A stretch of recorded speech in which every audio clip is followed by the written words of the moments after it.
আমি আসছি যখন কেউ বলছে যে আস্তে চালাও সাইকেলটা, সামনে রাস্তাটা ভালো নেই। কে বললো কথাটা? আমার তাকিয়ে যখন দেখলাম কেউ নেই, আমার মাথাটা হলো কি হলো ব্যাপারটা। পরে যখন সামনে তাকালাম আরেকটু গেল সাইকেলটা, আমি অ্যাক্সিডেন্ট করি।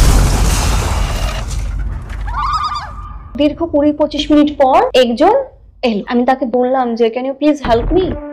সে এলো, সে আমাকে হেল্প করলো, তুললো। আমি বললাম আমাকে একটু মেইন রোডে তুলে দেবেন, আমি মেইন রোডে বুঝতে পারছি না কোন দিকে। আমাকে মেইন রোডে উঠিয়ে দিল। আমি মেইন রোডে উঠিয়ে সাইকেলে প্যাডেল দিলাম। আমি পেছন ঘুরে যখন ধন্যবাদ দিতে গেলাম, আমি আর মানুষটা কি পেলাম? কি সেটার রহস্যটা? সেটার রহস্য হচ্ছে গিয়ে না যৌবন।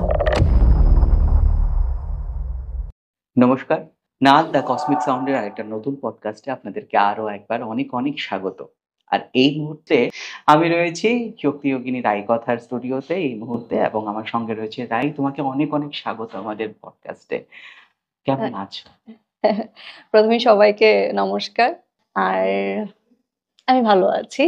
তোমার এখানে আসার পর থেকে একটা ভীষণ পজিটিভ ভাইব ফিল করতে পারছি জায়গাটা, এবং এটা অফকোর্স মানে তোমার ফেশিয়াল এক্সপ্রেশন বলো বা তোমার কথাবার্তার মধ্যে বলো বা তোমার যে জীবন শৈলী, এই পুরোটার মধ্যে এই জিনিসটার একটা ভীষণ রিফ্লেকশন আমি পাচ্ছি আর কি। এই যে তোমার হঠাৎ করে বলবো না, এটা তো হুট করে তো আমাদের জীবনে কিছু আসে না, তার একটা অনেক লম্বা প্রসেস রয়েছে, প্রিভিয়াস অনেক কিছু রয়েছে। তো আমাদের পুরনো যে রাই কথা যাকে আমি চিনতাম, তার থেকে আজকে এই যে শক্তি যোগিনী রাই কথার যে এই জার্নিটা, কিভাবে তোমার যোগার মধ্যে এতটা এন্ডালজ হয়ে যাওয়া, কিভাবে এতটা ডিপলি তুমি এটার মধ্যে ডুবে গেছো, তোমাদের এই জার্নিটা যদি একটু আমাদের সঙ্গে শেয়ার করো। জার্নি বলতে আমি আলাদা করে কখনোই ভাবিনি যে আমি নিজেকে চেঞ্জ করে নেব, বা আমি যা করেছি আগে যা কাজ করতাম, অভিনয় করতাম, সেটা আমি আর কখনো করব না। এই চিন্তা ভাবনা সত্যি কথা বলতে গেলে আমার এখনো নেই। যে আমি নিজেকে খুব চেঞ্জ করে খুব এটা ওটা সবকিছু করে দিচ্ছি, না, এরকম কিছু চিন্তা ভাবনা নেই। তবে হয় না যে একটা জিনিস হয় যে আমি জিনিসটা শুরু করেছি, সেটা একটা বিষয়। আর একটা জিনিস হয় কোনোভাবে জীবন তোমাকে ওই দিকে নিয়ে যাচ্ছে। তো আমার ক্ষেত্রে দ্বিতীয়টা হয়েছে। আমার ক্ষেত্রে হয়েছে জীবন আমাকে নিয়ে গিয়েছে। আমি ভাবতে পারিনি, কারণ যোগাটা আমি ছোটবেলা থেকে করেছি, আমার জেঠিমার কাছ থেকে আমার শিক্ষা পাওয়া। তারপর আমার সিনিয়র্সরা রয়েছেন, আমার গুরুরা রয়েছেন যার কাছে আমি ট্রেন হয়েছি। চন্দনা ম্যাম রয়েছেন, ওনার হাত ধরে আমি ন্যাশনাল এবং স্টেট লেভেলে গোল্ড আনা আমার। কিন্তু ওইটা হচ্ছে একটা আলাদা পার্ট। কিন্তু এই যে যোগের সাথে আমার সম্পর্কটা, সেটা ছোটবেলা থেকে। যোগ তোমার জীবনে কিভাবে জুড়ে গেল, কিভাবে যোগ হয়ে গেল? হ্যাঁ, আর একটা জিনিস আমি বিশ্বাস করি, যোগে শুধুমাত্র যোগই হয়, কিছু বিয়োগ হয় না। তো সুতরাং তুমি যোগে এসছো বলে তোমার পেছনে সমস্ত কিছু বিয়োগ হয়ে গেছে, সেটা একেবারেই নয়। আমি বিশ্বাস করি না বিষয়টাতে, কারণ যোগে তো শুধুমাত্র যোগই রয়েছে, বিয়োগ কোত্থেকে আসবে, তাই না? তো এই যে বলে না যে কোভিডের সময় থেকেই কোনো না কোনো ভাবে আমার জীবনে এই যোগ বিষয়টা আস্তে আস্তে বাড়তে শুরু করেছে। এবং আমার মনে যদি তোমার যদি মনে থাকে, আমাদের সিনেমার তখন শুটিং চলছে, যেখানে 2019-18 সালের কথা বলছি, ভৈদেহী সিনেমা চলছে। কোনো অংশে, এবং আমি বলবো কোনো নয়, অনেক অংশে আমার ভৈদেহী সিনেমা আমাকে ডিউরিং শুটিং, এটার যে স্ক্রিপ্ট ছিল, এটার যে থিম ছিল, সেটা আমাকে অনেকভাবেই মানে এনকারেজ করেছে যে তুমি যোগে যাও, তুমি যোগ সাধনাটা করো। শুটিং এর পারপাসে বোধহয় বাইরেও কোথাও গিয়েছিলে, বিকজ একটা সিন ছিল যে তুমি কোন একটা নদীতে দাঁড়িয়ে, সেটা হ্যাঁ, শিলংয়ে ছিল আমাদের shooting. That was an awesome view. হ্যাঁ, তো তারপর থেকেই আমার শুরু হয়, এর আগ থেকেই আমার মানে শুরু হয়েছিল যে আমি যে যোগগুলো করছি সেগুলোকে নিয়ে, যে ব্যায়ামগুলো করছি, যে ফটোগ্রাফি। আমার শুরুর দিকে ফটোগ্রাফি যদি অনেকেই দেখে, সেটার মধ্যেও কিন্তু আমার একটা মানে আসনের, যোগ ব্যায়ামের ফ্লেক্সিবিলিটিস নিয়ে আমি সেই শুটস গুলো করতাম। সে অনেক পুরনো কথাবার্তা, সেই ফ্লেক্সিবিলিটিস নিয়েই আমার কাজটা ছিল, যে কি করে বডি ফ্লেক্সিবিলিটিস আরো অনেকটা বাড়ানো যেতে পারে। তারপর 2008-19 সালে যখন কোভিড আসে, অন্য কোনো কাজ আমি করতে পারলাম না। কোনো না কোনো ভাবে একটা অ্যাগ্রেসিভ ব্যাপার হচ্ছিল সবার মধ্যে, শুধু আমার মধ্যে নয়। আমার মনে হয় যে মানে বসে থাকা যাবে না, কিছু করতে হবে। তো আমি সেই আবার ছোটবেলার বিষয়টা চলে এলো আর কি। ছোটবেলা কি করেছি, ছোটবেলার মানে যোগা করতাম, স্কুলে করতাম, খেলতাম, সেই বিষয়টা চলে এলো এবং সেটা করা স্টার্ট করলাম আবার নতুন করে। নতুন করে করে আমার মনে হলো যে না, আমি আরো অনেকটা এক্সপ্লোর করতে চাইছি। আমি চলে গেলাম সাউথ ইন্ডিয়াতে। সাউথ ইন্ডিয়াতে আমার বিশেষ অনেকগুলো আশ্রমে আমার থাকা হয়েছে। অনেকগুলো আশ্রমে আমি এরকম মাস মাস থেকেছি। তাদের সঙ্গে উঠা চলা বসা, কিভাবে আশ্রমিক ভাবে জীবনযাপন করা মানে হয়। তাদের যে একটা যৌগিক জীবনশৈলী রয়েছে সেটা তুমি আশ্রমে ধীরে ধীরে একটা বেসিক্যালি আশ্রমে কিভাবে তুমি চলবে, তো সেটা থেকেই আস্তে আস্তে আমার মধ্যে বিষয়টা ক্রিয়েট হয়। তো আমার জীবনে যোগ সাধনার একটা পার্ট আমার সাউথ ইন্ডিয়া রয়েছে। মানে এই জীবনের অনেকটাই পার্ট আমার সাউথ ইন্ডিয়া থেকে আসা। তারপর নিজেকে আরো চর্চা করা। হুম, এরপর 2020 সালের দিকে আমার মনে আছে যে হঠাৎ করে, এত বছর ধরে কাজ করে এসেছি, অনেক কাজ করেছি, কিন্তু মানুষের কাছে হয়তো পরিচিতি পেয়েছি। আমার জন্মগ্রহণ করেছি ত্রিপুরায়, এবং সেই জায়গাতে ধরে নাও রায় বললে চেনে না এমন কেউ নেই, হুম, হতে পারে। বাট ওইটা তো শুধু নয়, আমার বরাবর এটা বললে ভুল, আমি বরাবরই চেয়েছি হ্যাঁ আমি একটা চিনক মানুষ, আমি কাজটা করি, আমার কাজটা মানুষের কাছে গিয়ে পৌঁছে। ঠিক ঠিক ঠিক আছে, কিন্তু সেই জায়গা অনুযায়ী সেইটুকুনি অবধি এটা সীমাবদ্ধ ছিল। হুম, কোথাও গিয়ে যাই কাজ করেছি, হুম। কোনো কাজ ছোট নয়, কোনো কিছুই ছোট নয় আর কি। যে যেটা করে সবটাই আমার কাছে মনে হয় বড়। কিন্তু 2020 সালে যখন আমি যোগ নিয়ে শুরু করেছি, হুম।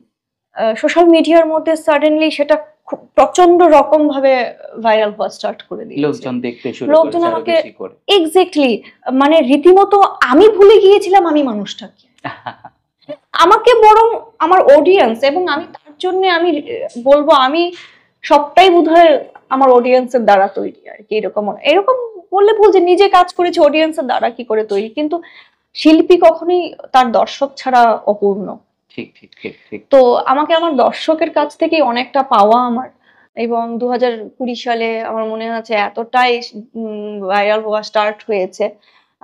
আমি তারপর দেখলাম আমার ম্যানেজার বললো যে দিদি, আমাদের পুরো বিষয়টা না আউট অফ কান্ট্রিতে খুব বেশি পপুলারিটিস পাচ্ছে। আমরা দেখলাম out of countries means USA, Canada. তুমি তো রিসেন্টলি শ্রীলঙ্কাতেও গেছিলে হ্যাঁ, কোনো একটা। শ্রীলঙ্কাতে গেছি। ও এটা মানে শ্রীলঙ্কাতে আমি আমি না এখনো জিনিসটাকে না ঠিকভাবে মানে এখনো ঘোরের মধ্যে স্বপ্নের হ্যাঁ, মধ্যে। মানে ওইটাই আরকি। স্বপ্নের মধ্যে মানে আমরা কাজ করছি, কাজই করছি। সেটা আচ্ছা। আলাদা করে কিছু। কিন্তু যখন আমি আউট অফ কান্ট্রি তে যাই, হ্যাঁ। আমি তখন ফিল করতে পারি, আচ্ছা তাহলে কি আমি তাহলে কিছু করছি? মানে দেশ ছেড়ে বিদেশ চলে গেছি, অথচ আমি যখন এয়ারপোর্ট থেকে নামলাম ৪-৫ জন মানুষ বলছে আমি আপনাকে তো দেখছি, আমি আপনাকে দেখছি। কিন্তু সবচেয়ে বেশি ভালো লাগে কি জানো তো? কেউ এসেই চট করে সেলফি তুলতে আসে না। হ্যাঁ। আসে কথা বলতে। হুম। মানে অ্যাজ এ, আমি যদি বলি, আমি জানি না এটার নাম কি সেলিব্রিটি বা এটাকেই কি বলে লোকপ্রিয়তা, হতে পারে অবশ্যই, এটাই তো। তবে সেলিব্রিটির যে এই যে জনপ্রিয়তাটা এটা কিন্তু দু ধরনের রয়েছে। ধরো একজন যদি ফিল্ম স্টার আসেন বা ধরো একজন সিঙ্গার, উনাদের সঙ্গে কিন্তু আমরা গিয়ে হুট করে কথা বলে যে তাদের সঙ্গে হয়তো আমরা সেলফি তুলতে চাই। কিন্তু ধরো যারা এরকম যোগা প্র্যাকটিস করছেন বা স্পিরিচুয়াল লিডার যারা রয়েছেন, তাদের সম্মুখে গেলে পরে, সামনে গেলে পরে মানে তাদের থেকে দুটো কথা শুনি। তাদের কথাটাই হয়তো আমাকে উজ্জীবিত করবে, আরো প্রাণশক্তি দেবে।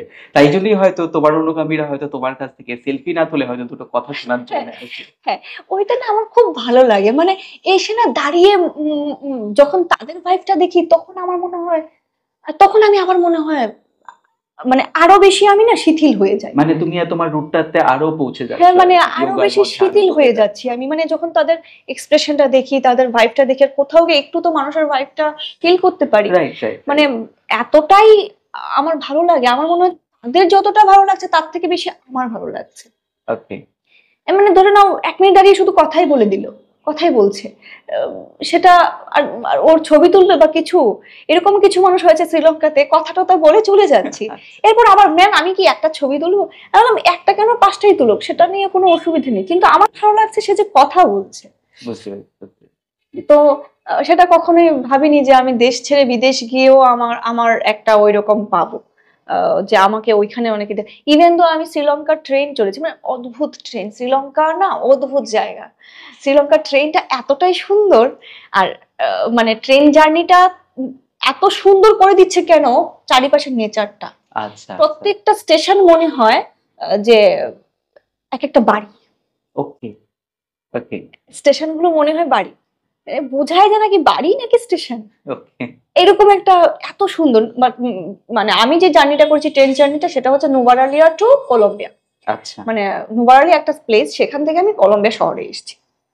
সেই জার্নিটা অসাধারণ জার্নি ট্রেনে। যেহেতু আমরা শ্রীলঙ্কা নিয়ে ঢুকেছি, কথা বলতে শুরু করেছি, তাহলে ওইখানকারই আরো দু একটা যদি স্টোরি আমাদের সঙ্গে শেয়ার করো। তোমার সেখানে যাওয়ার ব্যাপারটা কিভাবে হলো এবং সেখানে গিয়ে আর কি কি অভিজ্ঞতা তোমার হলো সেখানে, সেগুলো যদি একটু বলো। সেখানে আমাকে ইনভাইট করা হয়েছে, এটা গ্লোবাল ইন্টারন্যাশনাল যোগা ফেস্টিভ্যালে। সেখানকার গুরুজিরা সেটা অর্গানাইজ করেছেন এবং আমাকে ইনভাইট করেছেন। শুধু আমি নই, আমি তো এই প্রফেশনটাতে আছি দীর্ঘ 5 বছর ধরে, মানে প্রপারলি এটাই করছি, শুধুমাত্র 2019 সাল থেকে আমি এটাই করছি, তাছাড়া আমি আর কিছু করছি না। তো আমার সিনিয়র্সরা রয়েছে ঋষিকেশের, ওখান থেকে দুজন গিয়েছিল, আমি গিয়েছি, আমরা ওখান থেকে মানে ঋষিকেশ থেকে দুজন ইনভাইটেড ছিল আর পশ্চিমবঙ্গ থেকে আমি ইনভাইটেড ছিল। আচ্ছা, আমি পশ্চিমবঙ্গ বললাম কারণ তুমি এখন পশ্চিমবঙ্গে রয়েছো দেখে, হ্যাঁ আমি কিন্তু তোমার রুট তো এখনো ত্রিপুরা। হ্যাঁ ত্রিপুরাবাসী কি এখনো তোমাকে মনে রেখেছে, আমরা মনে রেখেছি, সেই কারণে তার জন্য আজকে আমি কৃতজ্ঞ। ত্রিপুরার স্টুডিও থেকে আজকে তোমার স্টুডিওতে চলে এসেছি, তোমার শুধুমাত্র পডকাস্ট করব বলে, তোমার এই জার্নির গল্প শুনবো বলে। আমার মনে হয় জানো, ত্রিপুরা বলো পশ্চিমবঙ্গ বলো, আমার বাংলা এটা, ঠিক ঠিক। কারণ এটা তো বাংলাই। আর তোমার কাছে তো মোটামুটি যেখানেই যাচ্ছ তুমি তোমার মতনই একটা জীবনশৈলী তুমি হ্যাঁ, সবসময় মেনটেন করছো। সেখানে সেটাই। আলাদা এটা পশ্চিমবঙ্গ বা ত্রিপুরা বা শ্রীলঙ্কা ওরকম কিছু নয়, কিছু সবটা জায়গায় তুমি তোমার মতন মতো করে করে সাজিয়ে আমার মনে হয় বিলং করা উচিত পৃথিবী থেকে, ঠিক ঠিক তাই না?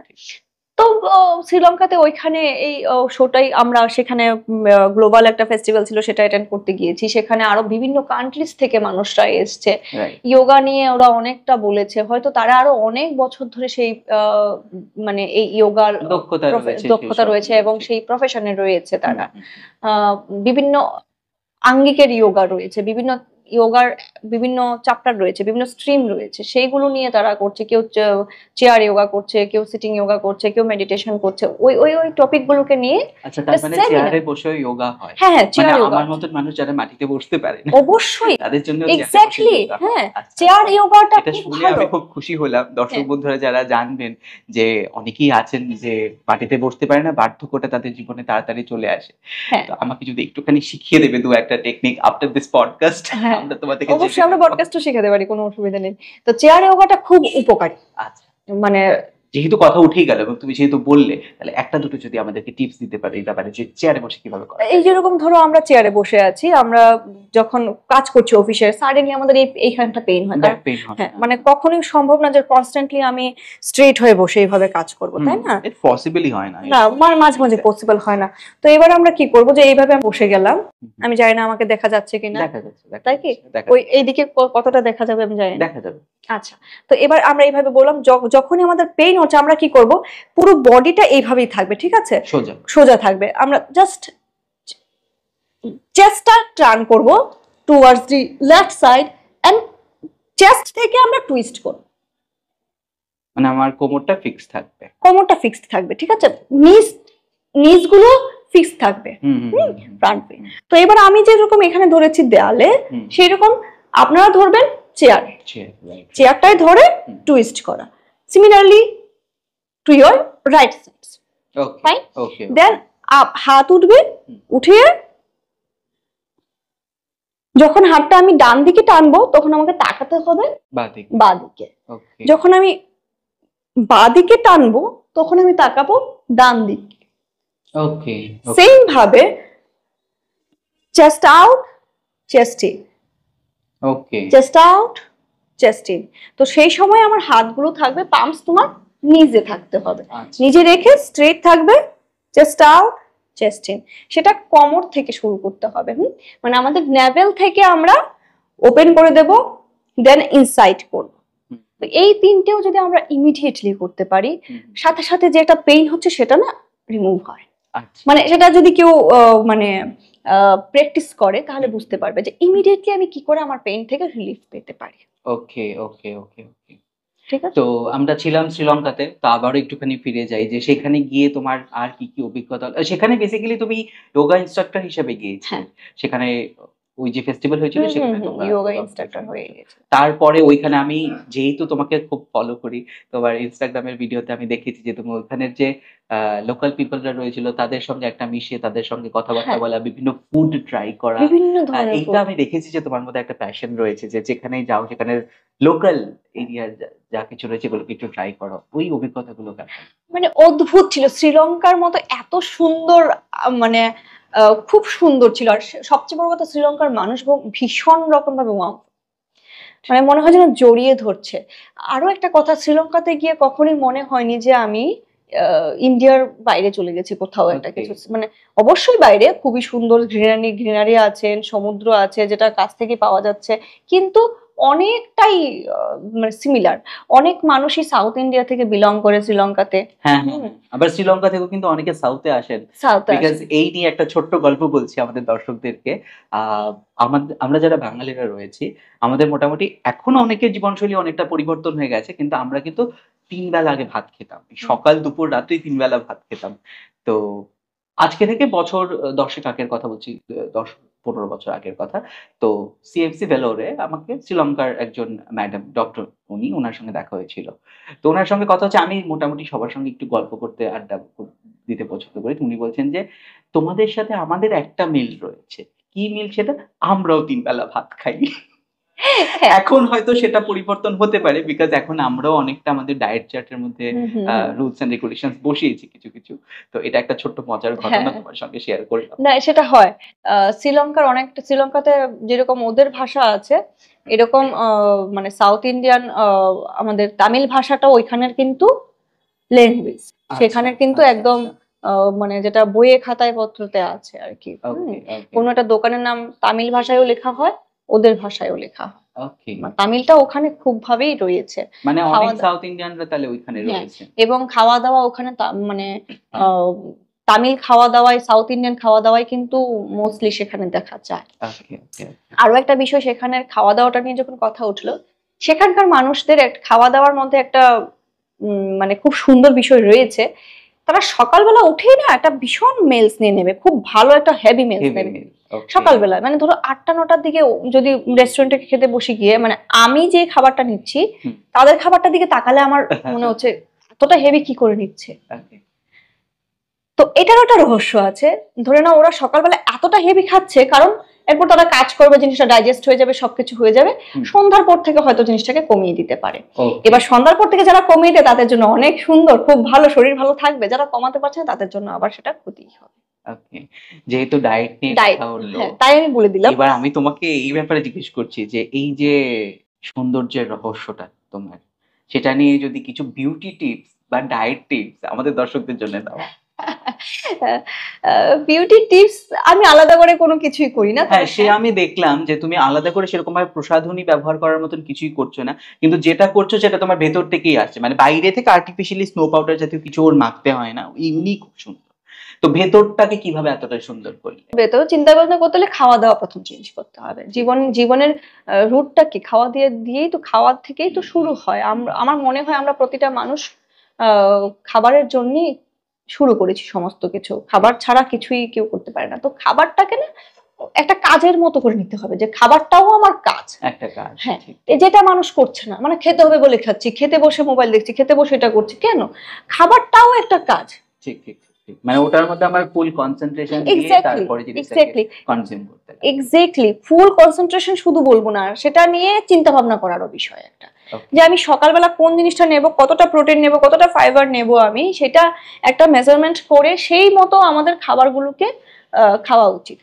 ঠিক আছে, এবার এই কথাটা বলতে গেলে তো বলতে পারে সবার দ্বারা তো সম্ভব নয়। ঠিক, ঠিক। আমি সেই টপিকেই গেলাম না, হুম, তাই না? হুম। জাস্ট যেভাবে তুমি বললে সেটাই আমি জাস্ট বলতে চাইছি যে সৌন্দর্যের রহস্য কি, সৌন্দর্যের রহস্য খাবার থেকেই প্রথম শুরু হয়। তো আমাদের খাবারটা শুরু ঠিকঠাক ভাবে করতে হবে। ঘুম থেকে উঠেই আমাদেরকে একটু, যদি পসিবল হয়, আহ, কাঁচা কাঁচা হলুদ দিয়ে গরম জল, তাতে একটু কেশর দিয়ে যদি নেওয়া নেওয়া যায় প্রতিদিন, সেটা শুধুমাত্র মানে শরীরের গ্লো আনে না, সেটা কিন্তু যদি কেউ অ্যাस्थমা, যদি কেউ অ্যালার্জি প্রবলেমে ভোগে, তাদের জন্য খুব উপকার। এবং যদি কনস্ট্যান্টলি 1 মাস সেটা করতে পারে, আপনি নিজে ফিল করবেন যে আপনার মানে হয়তো অ্যালার্জি ট্যাবলেটটা নিতে হচ্ছে না, ওষুধটা আর নিতে হচ্ছে না আপনাকে। ঠিক ঠিক তো এতটাই সেটা উপকারী। যাদের সুগার পেশেন্ট আছে তারা কি করবে, সেখানে কাঁচা হলুদটাকে সরিয়ে দিয়ে সেখানে মেথিটা ইউজ করবে। ওকে। মেথি জলটা খাবে, আগের দিন রাত্রিবেলা ভিজিয়ে রেখে মানে মেথি জলটা। পুরোটাই একটা আয়ুর্বেদিক জীবনশৈলীর মতন আমাদেরকে করে নিতে হবে। হ্যাঁ, মানে এই থেকে তুমি শুরু করলে, শুরু। দেন সকালবেলার এটার পর তুমি সকালবেলা একটু নাটস নাও, ওকে। বিভিন্ন ধরনের 5 রকম 7 রকমের নাটস নাও, তার সঙ্গে একটা তুমি ব্যানানা অ্যাড করো, তার সঙ্গে একটা অ্যাপেল অ্যাড করো, সেটাকে তুমি স্মুদি বানিয়ে নিতে পারো, গ্রাইন্ড করে নাও, গ্রাইন্ড করে তুমি নিতে পারো। ঠিক আছে। তো এই মেলসটা নেওয়ার পর ঠিক 12টা থেকে 1টার মধ্যে তুমি একটু ব্রাঞ্চ করে নাও, একটু হেভি খাবার। তখন যদি তোমার মনে হয় রাইস নেবে, তুমি রুটি নেবে, তুমি ডালটাকে রাখতেই হবে। 5-6-7 রকমের ডাল রয়েছে আমাদের, শুধু মসুর ডাল নয় আর কি। বাঙালি মানেই একটাই ডাল হয়তো আমরা চিনি, এরকম নয়, প্রচুর ডাল রয়েছে। সেই ডালগুলোকে প্রতিদিন এই ডাল তো আরেকদিন অন্য ডাল, এইভাবে ডালটাকে জীবনে ঢোকাতে হবে। সবজি সেদ্ধ খেতে হবে, তার মধ্যে বিটরুট এবং গাজর, এই দুটো সবজিকে জীবনে রাখতেই হবে। আচ্ছা, মেইনলি আমরা কিন্তু একটু একটু করে বিউটি টিপস পেতে শুরু করেছি। হ্যাঁ, তো এই বিষয়গুলোকে যদি একটু মাথায় রেখে খাওয়া দাওয়াটাকে ঠিক করা যায়, তাহলে এমনি সুন্দর থাকা হয়। আর যদি সম্ভব হয় সূর্য ডোবার পর থেকে খাওয়া দাওয়াটাকে কমিয়ে দাও। আচ্ছা, এইটা অনেকের কাছেই শুনেছি এই ব্যাপারটা যে আফটার সানসেট তারপরে আমাদের বডির বোধহয় কার্যক্ষমতাটা আস্তে আস্তে একটু কম থাকে, বা ডাইজেস্টিভ সিস্টেমটা হয়তো তখন একটু কাজ করা বন্ধ করে, বাট সেও তো সবসময় কাজ করা বন্ধ না।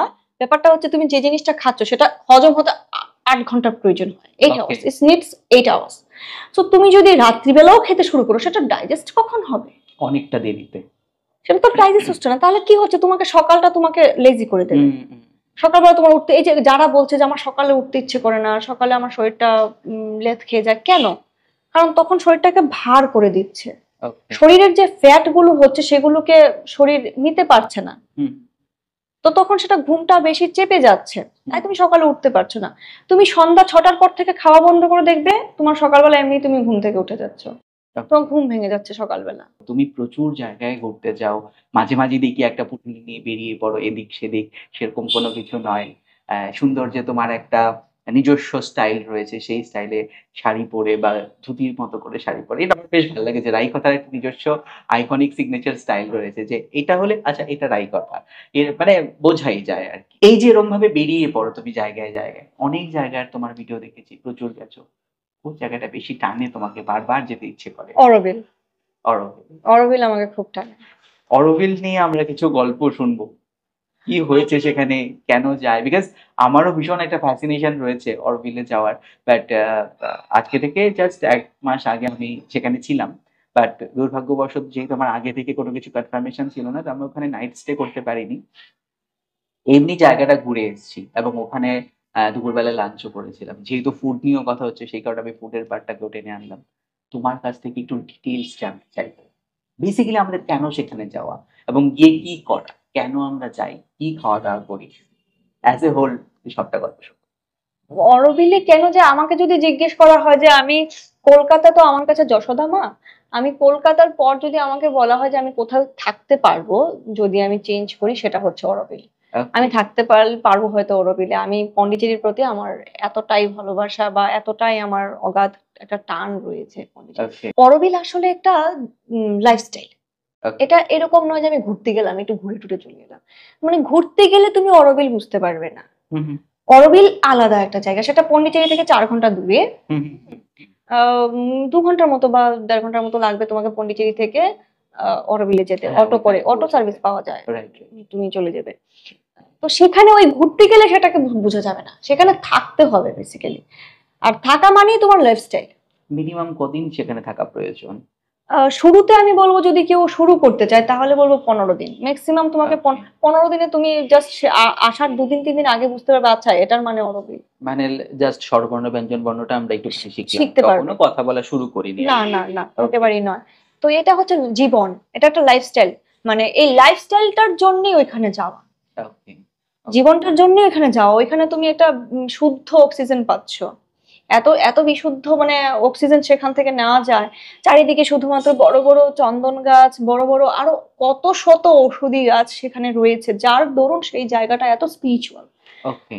যার দরুন, এবং এটা অনেক ঐতিহাসিক কথাবার্তা রয়েছে এখানে, অনেক সাধকরা, অনেক এনলাইটেড পার্সনরা সাধনা করেছে। ওই ওই জায়গাটা, পার্টিকুলার জায়গাটায় বসে সাধনা করেছেন, ওকে। এবং তাদের দেহ ওইখানে মানে রয়েছে। এই কথাগুলো আমি খুব একটা ডিটেলে যেতে চাই না, কারণ এটা নিয়ে কতটা কি আছে সেগুলো ভীষণ খুব মানে কন্ট্রোভার্সির বা কিন্তু এখানে এসে সাধনা করেছেন তার গল্প আমরা শুনেছি এবং তার নিদর্শনও আমরা পেয়েছি। এখানে অনেক মানে বহু অনেক। তাই কথা অরবিলে কতবার গেছে?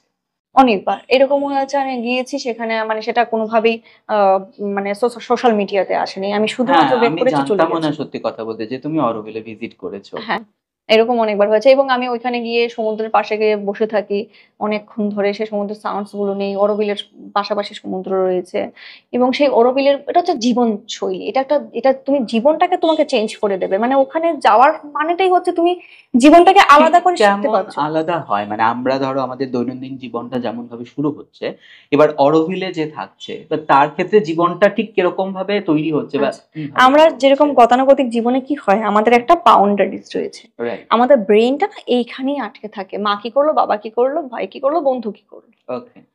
ওইখানে যাওয়ার পর ব্রেনটা এরকম ওপেন হয়ে যায় যে এর বাইরেও একটা বিশাল জগৎ রয়েছে, অনেক কিছু রয়েছে, সেইগুলোকে জানা শুরু হয়ে যায়, সেখান থেকে শেখা শুরু হয়। মানে মানুষ বিভিন্ন কান্ট্রিজে যায় ভিজিট করতে, তাদের কালচারটা জানতে। তুমি অরোবিলে গিয়ে বসে থাকো, সেখানে তুমি বিভিন্ন কান্ট্রিজের মানে তাদের আর্ট, তাদের শিল্প তুমি এখান থেকে জানতে পারো।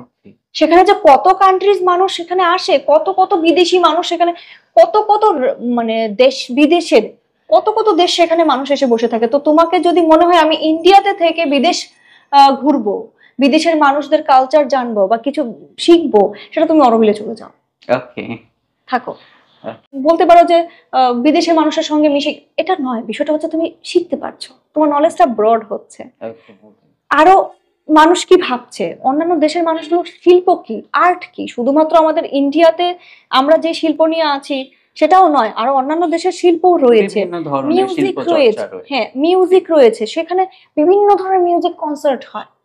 সেই অরোবিল 3000 অরোবিলিয়ান সেখানে রয়েছে, তার মাঝখানে সবকিছু রয়েছে, স্কুল রয়েছে, তারপর সিনেমা হল রয়েছে, সবকিছু রয়েছে, কিন্তু তোমাকে না সবকিছুই মনে হবে 5 কিলোমিটার দূরে দূরে দূরে দূরে। আচ্ছা, মানে এক একটা জঙ্গলের মাঝে বিশাল বিশাল বাড়ি আছে, কিন্তু তুমি টেরও পাবে না এই বাড়ি থেকে ওই বাড়ির কোনো কিছু মানে শব্দ নেই, কিছুই নেই।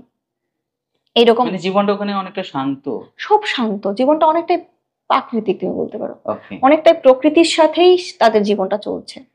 এবং সেখানে কি হয়, এত শত রেস্টুরেন্ট রয়েছে, সবকটা রেস্টুরেন্ট না খুব টাইমলি চলে। দুপুর 2:30 থেকে 4টে অবধি সব বন্ধ হয়ে যাবে। মানে তোমাকে যদি মনে হয় তুমি লাঞ্চ করবে, সেটা তোমাকে 2টোর আগে গিয়ে লাঞ্চটা সেরে নিতে হবে, তারপর হবে না। মানে কি, তোমাকে ইচ্ছে করে আমি জীবনটাকে শুধরাবো সেটা করতে হচ্ছে না, পরিবেশ তোমাকে বাউন্ড করে দিচ্ছে।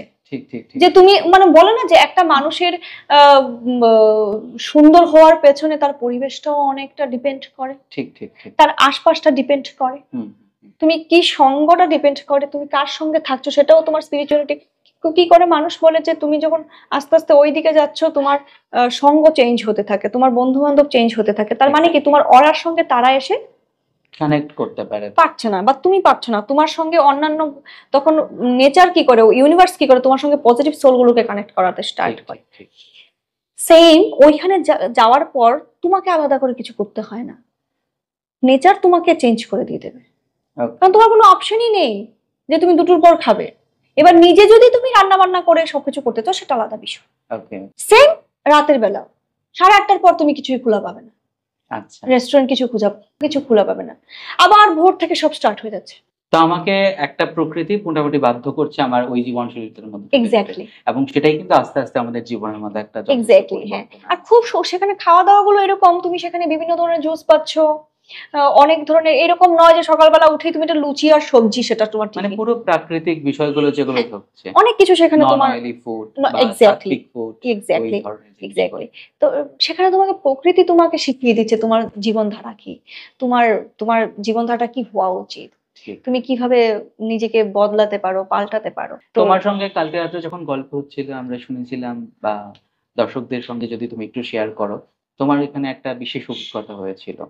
সেই অভিজ্ঞতাটা নিয়ে যদি, বিকজ আমি জানি না, যখন রাই বলবে তখন বলবে। ভূত-প্রেতের সঙ্গে আমি একটু বেশি কানেক্টেড হয়ে যাই। যেরকম ভগবানের সঙ্গেও কানেক্ট হয়ে যাই, তেমন ভূত-প্রেতের সঙ্গেও কানেক্ট হয়ে যাই। এবার গল্পটা সত্যি ভূত-প্রেত কিনা বা ভগবান কিনা তা আমি জানি না। বাট একটু অদ্ভুত। চলো। তো সেদিন আমি দীর্ঘদিন ধরেই থাকছি। তো যেই গেস্ট হাউসটাতে থাকছিলাম সেটা চেঞ্জ করে আমি একটা অন্য গেস্ট হাউসে যাব। যেহেতু আমি অনেকদিন থাকছি, ভাবছিলাম একটু যদি কম টাকায় কোনো গেস্ট হাউস পাই। হুম, আমি সাইকেল নিয়ে ঘুরছিলাম। আর দেখতে দেখতে রাত হয়ে গেছে। আর সেখানকার রাস্তা তো রাত হয়ে যাওয়া মানে বিশাল মুশকিল। আর সব রাস্তাঘাট আমার চেনা নেই, সেখানকার মানুষজন ছাড়া সেখানকার অলিগলি চেনা খুব মুশকিল, সব লাল মাটির বিষয়। তো আমি রাত করে ফিরছি, গেস্ট হাউস অন্য গেস্ট হাউস দেখে একটা গলি ধরে ফিরছি। আমি রীতিমতো ভুলেই গেছি আর কি যে মেইন রোড কোনটা, মেইন রোড আমি ভুলে গেছি, পাচ্ছি না খুঁজে। রাস্তাটা বেশ বড় ছিল, দুধারে বড় বড় গাছ, বড় বড় গাছ ছিল। তো আমি যাচ্ছিলাম, যে সাইকেলটা এরকম যাচ্ছে আমি একটা আওয়াজ শুনতে পেলাম, কেউ আমাকে বলছে পাশ থেকে যে সাইকেলটা আস্তে চালাও, সামনে রাস্তা ভালো নেই। ইংলিশে বলেছে সেখানে। হ্যাঁ, তুমি কথাটা ইংরেজিতে শুনেছি। হ্যাঁ হ্যাঁ, ইংলিশে বলেছে, কারণ সেখানে কেউ সবটাই ইংলিশেই। হ্যাঁ, most of the people are talking English, exactly. And also Tamil. Okay. Tamil শুধুমাত্র যারা লোকাল ল্যাঙ্গুয়েজ, যার ম্যাক্সিমাম যেহেতু ফরেনার্স আছে, তাই এক্স্যাক্টলি। এটাই বেশি। আর তামিল আর অরোবিলিয়ানদের মধ্যে কিন্তু কোনো ডিফারেন্স কিছু খুঁজে পাবে না। ওকে। মানে এই অরোবিলিয়ান জায়গাটার মাঝখান দিয়ে লোকাল পিপলসরাও আসতে যাচ্ছে, সেটা তুমি কোনো অসুবিধা নেই। বাট বাইরের কোনো লোক এসে ফাট করে এই অরোবিলের মধ্যে এসে ঢুকতে পারবে না। মানে অরোবিল বড় একটা জায়গার এইদিক আর ওইদিকে সিকিউরিটি বসে থাকে, তার মাঝখানে একটা বিশাল বড় মানে জায়গা, বিশাল বড় জঙ্গল বলতে পারো এরকম একটা। বুঝতে পেরেছো? তো আমি আসছি যখন কেউ একজন বলছে যে আস্তে চালাও সাইকেলটা, তুমি সামনের রাস্তাটা ভালো নেই। আমি কথাটা শুনে ক্রস করে গেছি, সাইকেলটা ক্রস করে গেছে আমার। আমার তখন মনে হলো, সাইকেলটা ক্রস করার পর মনে হলো কেউ আমাকে, কে বললো কথাটা আমাকে, কথাটা কে বলেছে? এত সুন্দর সাউন্ড, এত গলাটা এত সুন্দর, এত সুন্দর গলা নিয়ে কে বলেছে? এত ভারী, এত সুন্দর গলা। আমি যখন পেছন ঘুরিয়ে তাকালাম, কেউ নেই, কেউ নেই। মানে আত্মপ্রান্ত ধরে কেউ নেই, সেটা তো কেউ নেই। আমি আগে থেকেই দেখছি রাস্তাটা পুরো ফাঁকা রাস্তা। এবার তাকিয়ে যখন দেখলাম কেউ নেই, আমার মাথাটা হলো কি হলো ব্যাপারটা। পরে যখন সামনে তাকালাম, আরেকটু গেল সাইকেলটা, আমি অ্যাক্সিডেন্ট করে ফেললাম। এবার এটা গুরুতর অ্যাক্সিডেন্ট করলাম আমি। সাইকেল আর স্কুটি সেম, অলমোস্ট সেম। হ্যাঁ হ্যাঁ। পরে মোটামুটি এখানটায় ব্যথা, এখানটায় ব্যথা, কিছুক্ষণ সময় আমার একেবারেই বসেছিলাম না। মানে বসেছিলাম মানে ধরো আমি উঠবো, সেই শক্তিটা আমার মধ্যে ছিল না। সাইকেল একদিকে চলে গেছে, মানে গড়িয়ে পড়ে একদিকে পড়ে গেছে, আমি একদিকে রাস্তায় পড়ে আছি। মোটামুটি 20 থেকে 30 মিনিট আমি এইভাবে পড়েছিলাম। আর আমি বলছিলাম কেউ একজন আসো, কেউ একজন আসো। আর ওইগুলো রাস্তাগুলো এরকমই, তুমি ধরো 15 মিনিট ধরে কেউ আসছে না, 20 মিনিট ধরে কেউ আসছে না। আর তার মধ্যে সেটা অলমোস্ট রাত হয়ে গিয়েছিল। হ্যাঁ, রাত হয়ে গেছে অলরেডি, 7:30 পৌনে 8টা নাগাদ হয়ে গেছে। মানে তখন সব শেষ, আবার সকাল থেকে শুরু হবে। ঠিক ঠিক ঠিক। আমি বলছি কেউ তো একজন আসো, কেউ তো একজন আসো, যে আমাকে তুলবে বা আমাকে একটু সাহায্য করবে। তো দীর্ঘ 20-25 মিনিট পর একজন এলো সাইকেল নিয়ে। আমি তাকে বললাম যে can you please help me. সে এলো, সে আমাকে হেল্প করলো, তুললো। আমি বললাম আমাকে একটু মেইন রোডে তুলে দেবেন, আমি মেইন রোডে বুঝতে পারছি না কোন দিকে কি আছে। আচ্ছা আচ্ছা। সে আমাকে বললো ঠিক আছে আমার সঙ্গে আসো। আমি যখন সাইকেলটা চালাতে পারছি না, সে আমার সঙ্গে হেঁটে হেঁটে এলো। সেও সাইকেল হাতে নিয়ে আমাকে মেইন রোডে উঠিয়ে দিল। আমি মেইন রোডে উঠিয়ে সাইকেলে প্যাডেল দিলাম, দিয়ে যখন সামনের দিকে একটু এগোলাম, আমার মনে হলো ওনাকে একটা ধন্যবাদ দিই।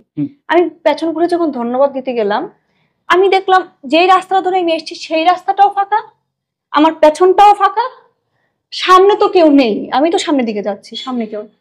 আমি আর মানুষটা কি পেলাম না। মানে দুটো মানুষই অদৃশ্য হয়ে গেল, তোমাকে একটা কিছু বললে বা তোমাকে সাহায্য করে দিয়ে তারপর অদৃশ্য। আরেকটা মানুষ আমাকে বললো যে সামনে তুমি আসতে চালাও, সামনে রাস্তাটা খারাপ, সেটাকেও পেলাম না আর কি। আলটিমেটলি আমি তারপর একটু সময় দাঁড়িয়ে গেলাম। দাঁড়িয়ে আমি ভাবলাম যে আমি তাহলে কি শিখলাম এবার, যে এটা থেকে মোরাল অফ দ্য স্টোরি কি।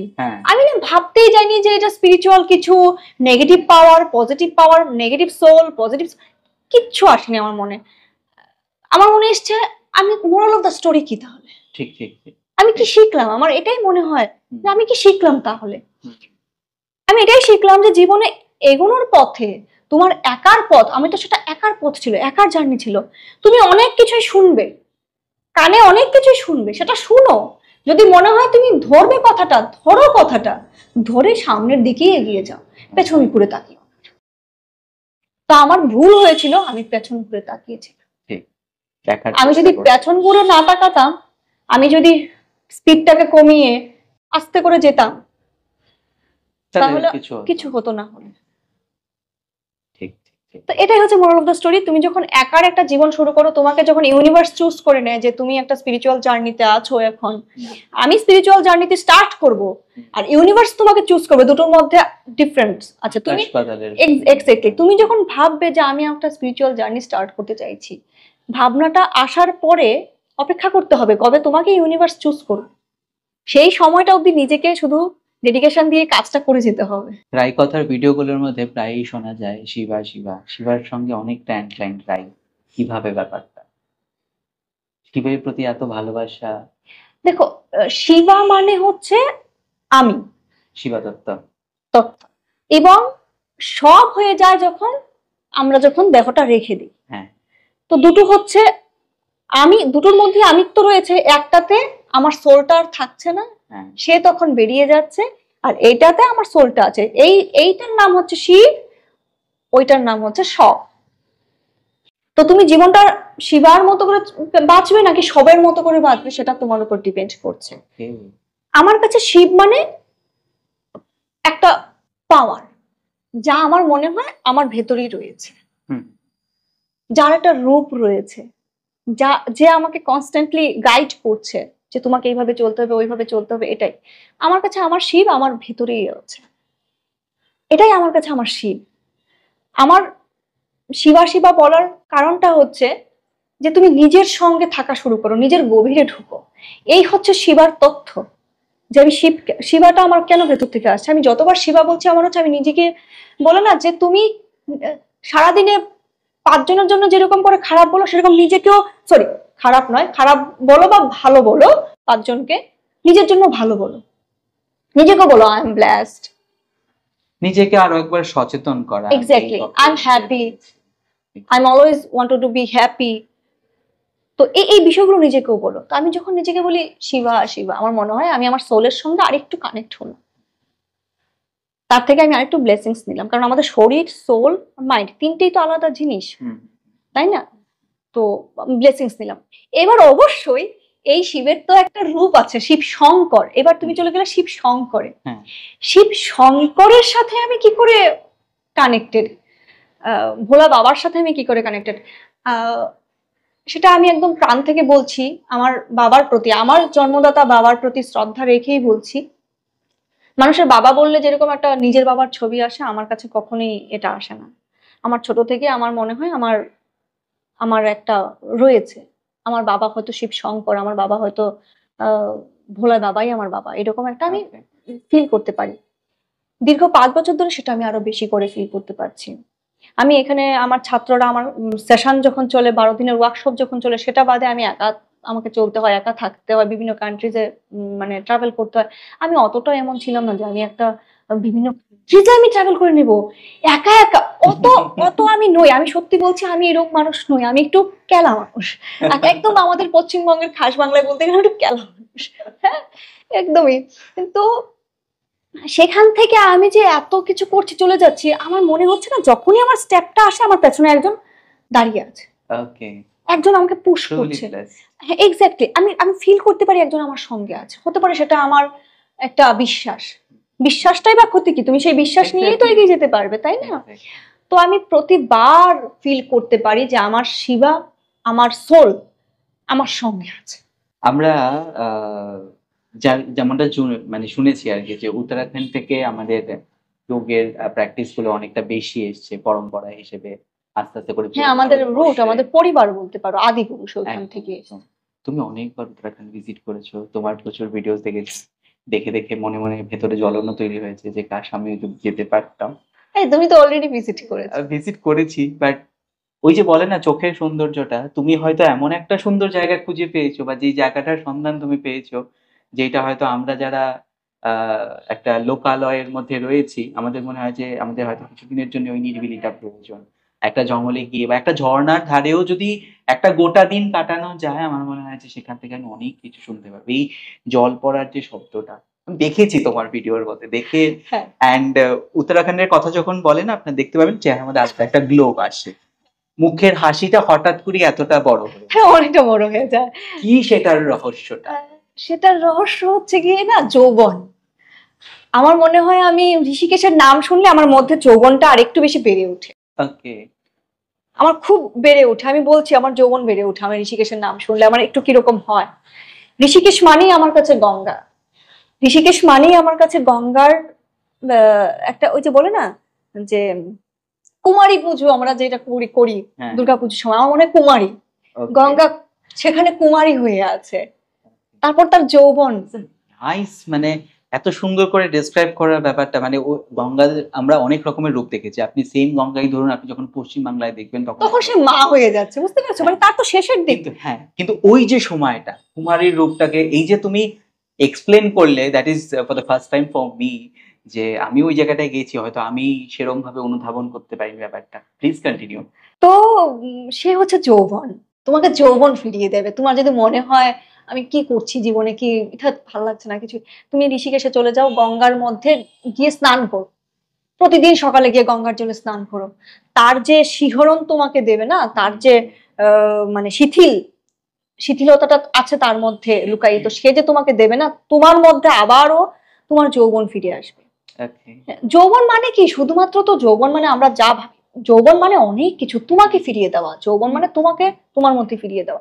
সেটা মানে সেটা যে শুধুমাত্র রূপ রসের মধ্যে দিয়ে তা নয়, মানে মানসিক ভাবেও আমাকে মানসিক অনেকটা আহ এক্স্যাক্টলি উপলব্ধি এনে দিচ্ছে সেই এক্স্যাক্টলি ব্যাপারটা। সেই ব্যাপারটা। তো ঋষিকেশ বা উত্তরাখণ্ড মানেই মানে লোকের কাছে বা অন্যান্য মানুষের কাছে হচ্ছে মন্দির, বিভিন্ন মন্দির, কেদারনাথ এই মন্দির সেই মন্দির, আমি আমি তোমাকে বলছি প্লিজ কেউ জিনিসটাকে আন্ডারএস্টিমেট করবে না, আমি তো খুব কম মন্দির ভিজিট করেছি ঋষিকেশে। আচ্ছা, আচ্ছা। কিন্তু তুমি যে জায়গাটায় গেছো ওটা কি মন্দির বানিয়ে নিয়েছো? আচ্ছা তুমি বলেছো, আমার তো খুব হাসি পাচ্ছে। কাল আমরা খুব গল্প করছিলাম এবং সেই গল্পে ছিল আমি নীলকণ্ঠ, সিদ্ধার্থ বলছে আমি নীলকণ্ঠ ভিজিট করেছি, এবং তখন আমার চেহারাটা ছিল নীলকণ্ঠ তুমি ভিজিট করেছো? সিদ্ধার্থ ভেবেছে আমি অলরেডি নীলকণ্ঠ ভিজিট করে নিয়েছি। হ্যাঁ, আমি তাই ভেবেছিলাম। ভেবেছো? অনেস্টলি আমি নীলকণ্ঠ ভিজিট করিনি। মানে যে ঋষিকেশে এতদিন থেকেছে, আমি নীলকণ্ঠ ভিজিট করিনি, যাইনি। 2-3 দিন ভেবেছি যাবো। শোনো, আমার যেটা মনে হয় আর কি, তোমার কথার প্রসঙ্গটা নেই বলছি, এই যে আমরা ধরো বিভিন্ন জায়গায় গেলাম, গেলেই যে আমার পূর্ণতা আসবে তা নয়। ধরো আমি অনেক জায়গাতেই গেছি, তারপর আমি পূর্ণ নই, কিন্তু তুমি কিন্তু এই একটা জায়গায় বসে থেকেই তোমার পূর্ণতা হয়ে গেছে। তো এটা ডিপেন্ড করছে যে আমি অ্যাকচুয়ালি ওই জায়গাটায় বসে কতটুকু কানেক্ট করতে এক্স্যাক্টলি পেরেছি নিজেকে। তুমি যেহেতু নেচারের কাছাকাছি বেশি যাও এবং নেচারের সঙ্গে তোমার কানেকশনটা খুব তাড়াতাড়ি তৈরি হয়ে যায়, ওটাকেই তুমি মন্দির বানিয়ে নিচ্ছ। আমি দেখলাম যে ঝর্ণার সামনে বসে বাবার মূর্তি নিয়ে জলটা নিয়ে ওখানেই পুজো করে, ওর মতন করে পুজো করে মেডিটেশন করে নিল, একটু যোগা করে নিল। কি চাই জীবন? আমি তোমাকে এটাই বলছি, আমি 2 দিন নীলকণ্ঠ পথের দিকে গেলাম। মানে Okay. আমার একটা বিষয় কি, আমি না কোথাও ঘুরতে যাই না, ফর শিওর আমি কোথাও ঘুরতে যাই না। আর আমি চাই না জীবনে এটা আমার কখনো হোক যে আমি ঘুরতে গেছি কোথাও। Okay. আমি থাকতে চাই, এবং সেখানে গিয়ে আমাকে তাড়াহুড়ো করে এটা দেখতে হবে ওইটা নো, আমার কোনো তাড়াহুড়া নেই জীবনে।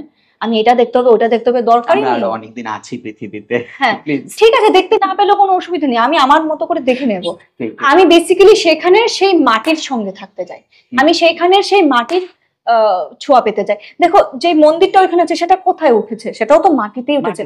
তো বেসিক্যালি সেই মাটিটা স্পিরিচুয়াল, তুমি সেই মাটির সঙ্গে থাকতে হবে। সেখানের বাতাসটা তোমাকে কতটা নিচ্ছে সেটা দেখতে হবে। সেখানে জল, মাটি, আকাশ এবং বাতাস, ওই এই যে 5টা তত্ত্ব থাকে, 5 এলিমেন্টস আছে, আমাদের এই 5টা তত্ত্বতে আসতে হবে। তো এই 5টা তত্ত্বের সঙ্গে আমি বেসিক্যালি থাকতে চাই যে কোনো জায়গাতে যখন আমি যাই। এবার যখন আমি নীলকণ্ঠতে যেতে গেলাম 2বার করে, আমার বন্ধুও ছিল সেখানকার, কলিগরা ছিল আমার, তো তারা আর্ধেক গেলো। আমি বললাম শোন না একটু ঘুরিয়ে ফেলি চল আমরা প্ল্যানটাকে। আমি নিজে বলছি ওরা যাবে চল তোকে নিয়ে যাচ্ছি, আমি বলছি একটু ঘুরিয়ে ফেলি। ফেলে আমরা কি হলাম সিক্রেট ওয়াটারফলে চলে গেলাম। আমি হ্যাঁ, সিক্রেট ওয়াটারফলের ভেতরে মানে আমি তো থেকেছি সেখানে বহুবার, ওই ওই জলের সঙ্গেই আমি গিয়ে কানেক্ট হতে পারছি। ওয়াটার এলিমেন্টটা খুব তোমাকে অ্যাট্রাক্ট হ্যাঁ, করেছে সেখানে। সেই সাউন্ডটা যখন আমি পাচ্ছি আমার মধ্যে সেই তৃপ্তি চলে আসছে, যে হয়তো আমি সেই তৃপ্তি বাবাকে আমি এখানেই পেয়ে গেছি। হ্যাঁ আর আমার সত্যি মনে হয় আমার বাবা তো আমার কাছেই আছে। হ্যাঁ, আমার বাবা আমার কাছেই আছে, আমি আমার বাবাকে আমার মতো করে ফিল করতে পারি যখন আমি ডাকি।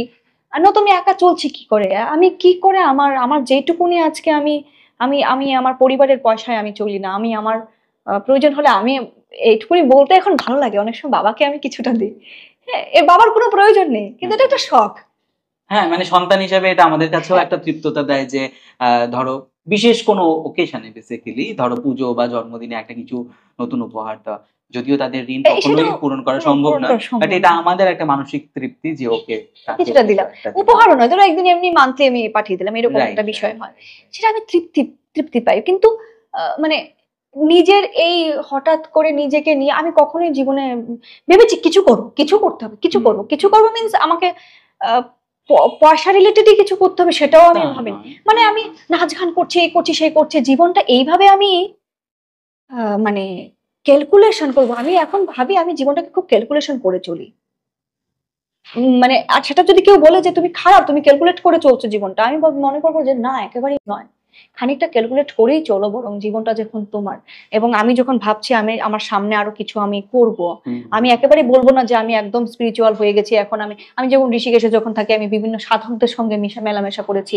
তাদের তারা বিভিন্ন গুহায় থাকে, এরকম ছোট ছোট গুপচি গুপচি গুহায় থাকে। একবার এরকম এক গুপচি গুহায় এক সাধকের সঙ্গে, আমি সেই ছবি এখনো অব্দি শেয়ার করিনি, ভাবছি একদিন শেয়ার করবো সেই সাধকের ছবি। এনলাইটেড পার্সন ছিল উনি একজন, সেই গুহার মধ্যেই থাকে, বাবার সাথেই থাকে। উনার গুরু মানে ওইখানে ছিল। উনার গুরুর যে মানে কি স্পিরিচুয়াল, আমার মনে হলেও এখনো ইসে হয়েছে, গুহাটার মাঝখানে অন্ধকার, শুধু প্রদীপের একটা বিশাল আলোতে সেই গুহাটা আলোকিত হয়ে আছে, পাহাড়ের মাঝখানে। এবং এখানে প্রদীপের আলো একটা ত্রিশূল রাখা, ওইদিকে উনাকে সমাধিস্থ করা হয়েছে। ঠিক আছে, মানে উনার গুরুজিকে। তো এত স্পিরিচুয়াল ওই জায়গাটা, তো আমি ওই লোকটার সঙ্গে অনেকক্ষণ বসে যখন কথা বলছি না, মানে উনি কথা বলছে, উনি বেশ অনেক কিছু বলছিল, আমার না শুধু চোখে জল পড়ছিল।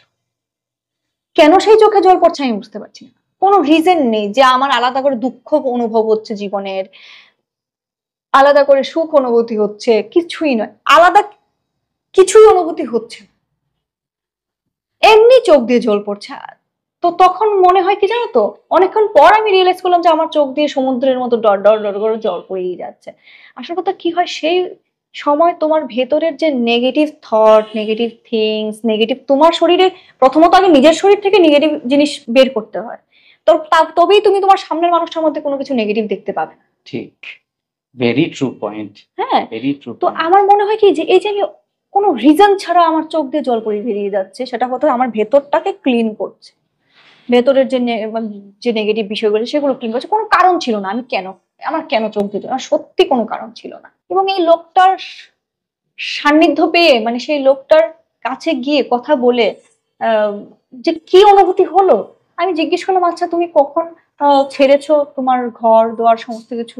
বলে আমার ছোট থেকেই একটা লোটা নিয়ে, এরকম লোটা নিয়ে নাকি ওর খেলাধুলা, মানে ওর সমসাময়িক সময় সবাই খেলাধুলা করতো, ধরো ক্রিকেট এই সেই বা যে কোনো কিছু খেলাধুলা করতো, আর ও কি করতো, ওর ছোটবেলায় সবাই খেলাধুলা করতো, এরকম ছোট একটা লোটা নিয়ে সে একটা মন্দির ছিল তার বাড়ির আশেপাশে, শিব মন্দির ছিল, সেখানে গিয়ে জল ঢালতো শিবকে, সেটা তার খেলা, খেলা হিসেবে শুরু হয়েছে। সেটা তার খেলা, সেটা তার এরকম পুজো নয়, কিছু নয়, সেটা তার খেলা।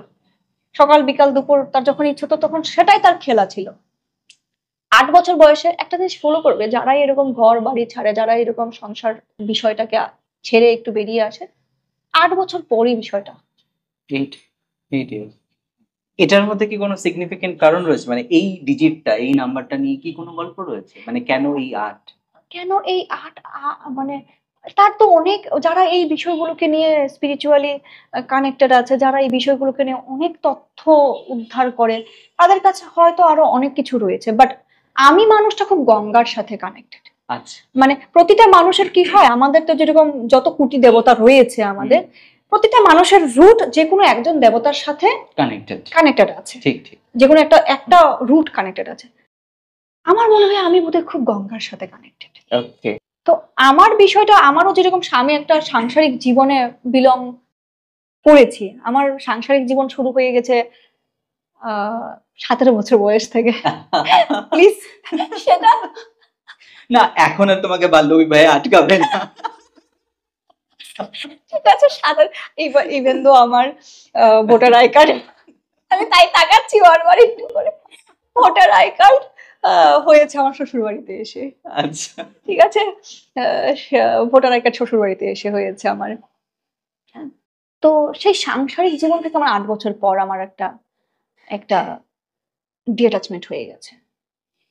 সেটা কিন্তু একেবারে এটা নয় যে আমি আমার আমার সংসারটা নেই, আমার সবকিছু মানে তোমার কর্তব্য কর্ম ঠিকই রয়েছে। সবই রয়েছে, সবই Exactly. রয়েছে আমার ছেলের প্রতি, আমার বাড়ির ইনলসদের প্রতি। ইভেন দো সত্যি কথা, আমি আমার শাশুড়ি মায়ের সাথে, মাদার ইন লয়ের সাথে আমি যতটা কানেক্টেড, হয়তো আমার মায়ের সাথে আমি অতটা কানেক্টেড নই। আচ্ছা এই যে তোমার দীর্ঘ 8 বছর পর বলো বা যত বছর পরই বলো, এই যে সংসার থেকে কিছুটা সরে আসা, অবশ্যই আমি বলছি না যে কর্তব্যের দিক থেকে, আমি কালকে রাতেও আমি দেখেছি বলি না যে কর্তব্যের দিক থেকে তুমি এখনো you are giving more than your 100%, though you are staying in this place, but এখানে থেকেও এই যে তাদের সঙ্গে ফোনে কথা বলা, এই যে সময়টুকু তুমি কালকে দিচ্ছিলে, আমার কাছে মনে হচ্ছিল যে আমি তো বাড়িতে থাকি, মায়ের সঙ্গে থাকি, বাট আমারই হয়তো মায়ের সঙ্গে রোজ দিনে এতটা সময় কথা বলা হয় না যতটা তুমি এখানে বসে থেকে ফোনের মধ্যে দিচ্ছ। মা হয়তো রোজবার আমাকে একটুখানি সামনাসামনি দেখতে পাচ্ছেন, এইটুকুই যা ডিফারেন্স আর কি। যেটা বলছিলাম সেটা হচ্ছে যে এই যে একটুখানি সরে আসা, এই ব্যাপারটাকে প্রথম প্রথম থেকে তোমার ফ্যামিলি মেম্বার্সরা কিরকম ভাবে দেখতো এবং আজকের দিনে দাঁড়িয়ে সেটা কেমন ভাবে দেখছে?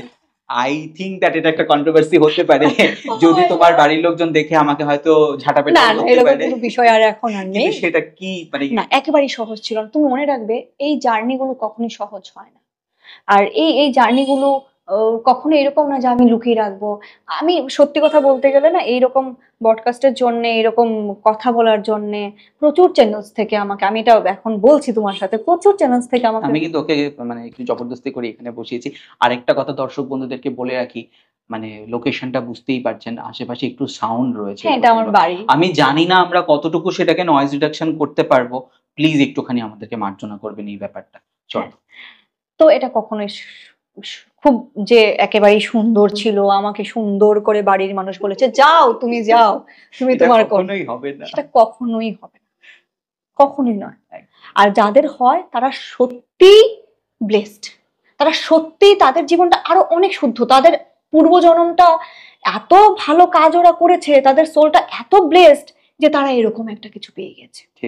আদারওয়াইজ তোমাকে না দুঃখ পেয়ে সেখান থেকে ভেঙে, তোমাকে ভেঙে দেবে, ভাঙতে ভাঙতে ভাঙতে ভাঙতে তোমার যখন ষোলকলা পূর্ণ হয়ে যাবে, কিছুই আর চাওয়ার থাকবে, কিছুই যখন হবে না, মানে তোমাকে এতটাই ভেঙে দেবে যে তোমার আর মনে হচ্ছে এখানে আমাকে আজকে মাটিতে শুতে দিয়েছে, শুয়ে যাচ্ছি, কালকে কাজের কারণে আমাকে 7 স্টারে থাকতে হচ্ছে, 7 স্টারও থেকে যাচ্ছি, মানে কোনোটাই আর তোমার জীবনটাকে গ্রাস করতে আসছে না। ঠিক ঠিক ঠিক, মানে ভেতর দিক থেকে আমি যা যতটুকু কানেক্টেড ততটুকুই কানেক্টেড। এই ভাঙার পর গিয়ে তোমাকে দেখবে অনেক কিছু দিয়ে দিয়েছে, সব কানেকশন তোমাকে আবার ফেরত দেবে। কিন্তু যখন তোমাকে আবার সব কানেকশন ফেরত দেবে তখন তোমার মনে হবে আমি তখন এগুলো আর সেরকম মাইনে কিছুই মাইনে রাখছি, বুঝতে পারছো? মাইনে রাখছে না বললে ভুল, সবকিছুরই মানে রয়েছে, মানে ধরো তুমি তোমার পথটাই চলে যাচ্ছ, এরকম আর কি একটা বিষয়। সবই রয়েছে, সবই আছে, সবাই সুন্দর আছে, সবাইকে তুমি ভালোবাসছো, কিন্তু তোমার ভালোবাসাটা আরো বেশি ব্রড হয়ে গেছে। শাশুড়ি মা যোগা প্র্যাকটিস করেন? মাঝে মাঝে, মানে খুবই কম। মানে তুমি সেখানে কিছু করতে পারো? সেখানে করতে পারি, দেখুন ওরা যারা কাজ করছে, যেরকম আমার শাশুড়ি মা প্রচুর বেশি, যতই ওনাকে তুমি ওয়াশিং মেশিন দিয়ে দাও, যতই তুমি ওনাকে লোক দিয়ে দাও, ওরা কাপড়টাই ধুবে। তবে এই যে কাপড় ধুচ্ছে বসে বসে, সেটাও একটা যোগা। তো ওদের না আজকে আমাদের যোগা করতেই হচ্ছে, কারণ কি আমরা প্রচন্ড মেশিন নির্ভর জীবন হয়ে যাচ্ছে। তো সেই জায়গায় উনি ওনার যোগটা ঠিকই করছেন। আর যেটা বয়স হলে খানিকটা হয়, সেটা তো হয়, সেটা রোগ শোক থেকেই যায়। তো বিষয়টা খুব সহজ ছিল না, খুবই কঠিন ছিল। প্রথমত এইভাবে কাউকে মেনে নেবে না, যেহেতু আমি একটা ফ্যামিলির মানে বড় বউ, সবচাইতে বড় বউ ফ্যামিলির মধ্যে। আমি সহজ ছিল না, খুব কঠিন ছিল, খুব কঠিন ছিল। কিন্তু সেই কঠিনের রাস্তাগুলো যে আমি কি কি জিনিস পেরিয়ে এসেছি আজকের এই জায়গায় দাঁড়িয়ে, না আমি সেগুলো মানে ভাবতেও পারি না আর কি। মানে ভাবতে পারি না মিন্স, না আমার মনে হয় বলতে গেলে কি বলবো, কি না বলবো, কত কিছু আছে বলার, আর কি বলবো, কতটা বলবো এবং কি বলবো, আমার না সেটা গুলিয়ে যায়। এবং শেষের দিকটা যেমন এখনের দিকটা এতটাই সুন্দর হয়ে গেছে যে আগে আমি কি কাটিয়ে এসেছি, এই সৌন্দর্যের কাছে সব বৃথা হয়ে যায়। ঠিক ঠিক ঠিক। তাই শুধু আমার এই কথাটাই আসে যে এতটাই কঠিন ছিল, যে কঠিন সময়টা আমি কাটিয়েছি বলে আমার কাছে এখন এই সুন্দর সময়টা আছে। তো অনেক কঠিন সময় থাকবে, সেগুলো নিয়ে আমি মনে করি আলোচনা কম করা উচিত, সেগুলো নিয়ে কথা কম বলা উচিত। যত তুমি কথা বলবে সেই তোমার দুঃখের বিষয়, তোমার কঠিন রাস্তার বিষয়ে যত কথা কম বলবে, তত তোমার সামনের রাস্তাটা সুগম হবে, সুন্দর হবে। তো আফটার লাইক আমার তো 14 বছরের এই সাংসারিক জীবন, সেখানে 8 বছর বাদ দিয়ে দিলে বাকি এই যে 5 বছরটা, লাস্ট 1 বছর 2 বছর ধরে, মানে বরং বলতে পারো যে তারা আরো অনেক বেশি ডিপেন্ডেন্ট আমার উপর। বুঝতে পেরেছো? তো সেটা একটা বলতে পারো ইউনিভার্সের দান, যে ইউনিভার্স যদি আরো একটা বিষয় সবাইকে মনে রাখতে হবে, তোমার সম্পর্ক যদি তুমি তোমার পরিবারের সাথে ভালো না রাখতে পারো, তোমার পরিবার এবং তোমার মা বাবা, সেখানে কিছুটা বিষয় থাকতে পারে ডিঅ্যাটাচ, যে আমি যেরকম ভীষণ রকম ভাবে ডিঅ্যাটাচমেন্টে বিলং করি। আমি কথা বলেছি সেই সময়টাই শুধু আমি তোমার সঙ্গে কথা বলেছি, সেই সময় তোমার সঙ্গে আমার অ্যাটাচমেন্ট, তোমার সঙ্গে ফোন রেখে দিয়েছি, তোমার সাথে আমার কোনো অ্যাটাচমেন্ট নেই। এটা আমি ভেতর থেকে ফিল করি, আমাকে কোনোভাবেই তুমি ওই জায়গাটা টেনে নিয়ে যেতে পারবে না। আবার যখন তোমার সাথে কথা বলবো, তখন তোমার সাথে আমার বিষয় নিয়ে কথা বলবো, আলোচনা করবো, তারপর আবার আমার কিছু নেই। এটা কিন্তু খুব ভালো একদিকে। বিকজ আমি দেখেছি আমাদের জীবনের ম্যাক্সিমাম প্রবলেম আসে অ্যাটাচমেন্ট থেকে, এক্সপেকটেশন থেকে, Exactly. এগুলোকে আমরা কাটিয়ে উঠতে পারি না। বাট এই যে এটা হয়তো তোমার জীবনে অনেকগুলো ঝড়-ঝাপটার মধ্যে দিয়ে যাওয়ার পরই আজকে এই সময়টা এসছে। এক্স্যাক্টলি। এবং আমার মনে হয় যে আমাদের সবার জীবনেই একটা এরকম সময় আসবে যখন এই অ্যাটাচমেন্ট গুলো আস্তে, আস্তে ভীষণ শিথিল হয়ে যাবে এবং তখনই আমরা না নিজের ভেতরে ডুব দিতে এবং পারবো। সেই বিষয়গুলোকে এটা মাথায় রাখতে হবে, যেটা যে মা বাবা, যখন তুমি দেখবে তোমার মা বাবার সাথে সম্পর্ক তোমার সুগম হচ্ছে, হুম। তোমার পরিবারের সঙ্গে সম্পর্কটা সুন্দর হচ্ছে, তখন তোমার গ্রোথ বাড়বে। রাস্তাটা আরো সুন্দর। এটা একদম দীর্ঘ সত্যি কথা। ঠিক, ঠিক। হতে পারে তুমি তোমার মা বাবার সাথে সাথে থাকছো না, হতে পারে তোমার কর্মজীবনের জন্য তোমাকে অন্য কোথাও থাকতে হচ্ছে। হুম। হ্যাঁ, যেমন আমি বিশ্বাস করি আমার কলকাতা হচ্ছে আমার যশোদা মা। আমাকে কলকাতা সম্মান দিয়েছে, খাবার দিয়েছে, পয়সা দিয়েছে, বাসস্থান দিয়েছে, বস্ত্র দিয়েছে।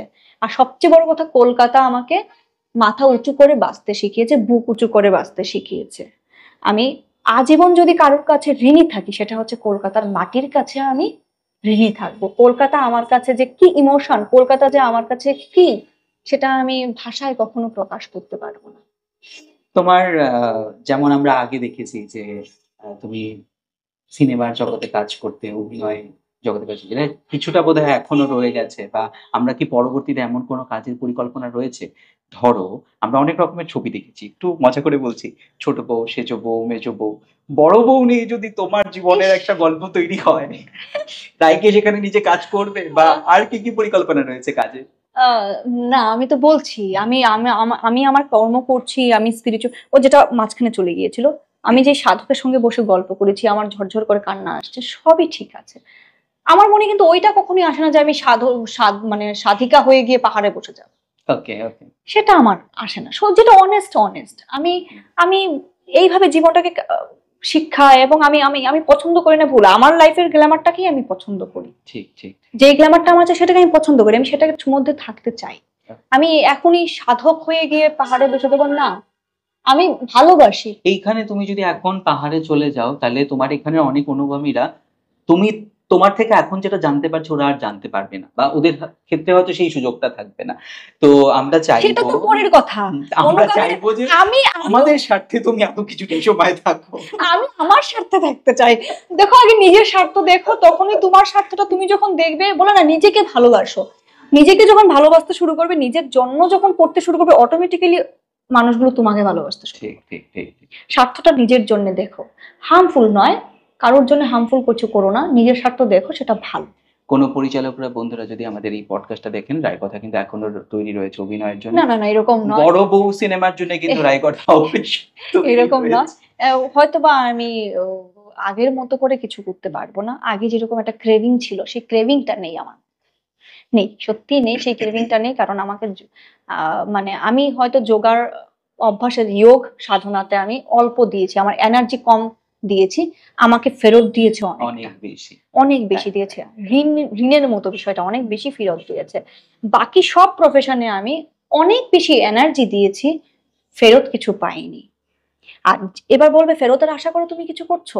জীবন চলার ক্ষেত্রে, ভালোবাসার ক্ষেত্রে আলাদা বিষয়, তুমি গিভেন হও, তুমি দিয়ে যাও, তুমি দিয়ে যাও, তোমাকে ঠিক ইউনিভার্স ফেরত দেবে। সেটা সব ক্ষেত্রে প্রযোজ্য, কিন্তু জীবন চলার ক্ষেত্রে হয় না যে হয়তো তোমার কথার প্রসঙ্গ ধরেই বলছি, হয়তো তুমি যেই জায়গাগুলোতে দিয়েছিলে, যেখান থেকে পাওনি বলে তোমার মনে না হচ্ছে, পাওনি বলতে হয়তো সেই জায়গাটাই তোমার এখান থেকে দিয়ে দিচ্ছে, মানে ওই ঋণগুলো তোমার এটার মাধ্যমে তোমাকে পাচ্ছি, করে এক্স্যাক্টলি দিচ্ছে। এক্স্যাক্টলি। বাট জীবন এটা কিন্তু চলতে খুব সুন্দর একটা সুন্দর বিষয়, একটা মানে বিষয়। অ্যাকচুয়ালি আমরা দিয়ে গেলে আমাদের কখনো সেটার হিসেব করতে হয় না, আমাকে প্রকৃতি আবার সেরকম নানা সেরকম রকম দিয়ে ভাবে দেয়, অন্য জায়গায় এটাই হয়তো দিয়ে ভরিয়ে ফিরিয়ে দিয়েছে দেয়। আমাকে, এক্স্যাক্টলি, এটাই এটা হয়তো ওই জায়গাটায় দেয়নি, কিন্তু এই জায়গাটায় তোমাকে ফিরিয়ে দিয়েছে। ফিরিয়ে দিয়েছে। রাই কথা আর শান্তিনিকেতন তা তো হতেই পারে না। রাই কথা আর শান্তিনিকেতনে এরকম যদি এই ফেলুদা একটা গল্প লিখতো, এই যে মাঝে মাঝে জঙ্গলে বেরিয়ে যাও, ব্যাগ কোচকানি, কিছুদিন আগে দেখেছি কোনো একটা জঙ্গলে ফরেস্টে ছিলে, রাতের বেলা এই ভয়ঙ্কর ফুটফুটে অন্ধকারে ভয় করে না? সত্যি কথা বলতে মানে গেলে ভূতের ভয় তো তোমার নেই সেটা আমি জানি, পোকামাকড়ের ভয়ও করে না না? না, পোকামাকড়ের ভয় হয়। একটু পোকা, আমি আমি মানে ভূত প্রেত আর স্পিরিচুয়াল পাওয়ারদের থেকে বেশি ভয় আমি পোকামাকড়। পোকামাকড়, এই এই বিষয়গুলোর মধ্যে আমার একটু আছে। আমি আমি সেনসিটিভ, আমি বলতে গেলে এই এই বিষয়গুলোতে আমি একটু সেনসিটিভ। এটা ভালো একটা গল্প হতে পারে, রাই কথায় শান্তিনিকেতনে। হ্যাঁ, এটা সেনসিটিভ আমি বিষয়টা। শান্তিনিকেতনের সঙ্গে তো আমার যোগসূত্রটা অনেক আগে থেকেই। হ্যাঁ। আমার এক ভাইয়ের হাত ধরেই আমি শান্তিনিকেতনে আসা। আমার নবীন দুদা আমার এক ভাই, তার হাত ধরে আমি শান্তিনিকেতন শেখা, শান্তিনিকেতন আমি শিখেছি অ্যাকচুয়ালি। শান্তিনিকেতন কি, শান্তিনিকেতন কেমন, কি করে চলতে হবে, উঠতে হবে, বসতে হবে, এই এখানে শেখা। আমার মানুষ যেটা শান্তিনিকেতন মানেই মানুষের কাছে হচ্ছে গিয়ে বাউল গান, এই গান, আমার কাছে শান্তিনিকেতন মানে এটা নয়। ওইটাও একটা জীবনশৈলী, ওইটা ওটা তুমি যেমন জীবনশৈলী। যাও আমি দেখলাম হুম, বারবার আমার কাছে জীবনশৈলীর কথাটা উঠে এক্স্যাক্টলি আসছে। এক্স্যাক্টলি আমার কাছে শান্তিনিকেতন মানেই হচ্ছে খুব সাধারণ একটা জীবন, খুব সাধারণ কিছু মানুষ, প্রকৃতির সঙ্গে কানেক্ট হওয়া, এবং আহ, বিভিন্ন ধরনের সেখান থেকে শেখা, নিজেকে কি করে আরো গ্রোথ করা যায়, এবং রিলিফ করা নিজেকে সেখানে গিয়ে। হুম, আর এখন তো হেরিটেজ হয়ে গেছে, আমি সেই বলছি 2012 সালের 13 সালের কথা, 14 সালের কথা যেগুলো বলছি আমি, এখন তো হেরিটেজ হয়ে গেছে। মানে খুব গড গ্রেজ আমার শান্তিনিকেতনে একটি জমি রয়েছে।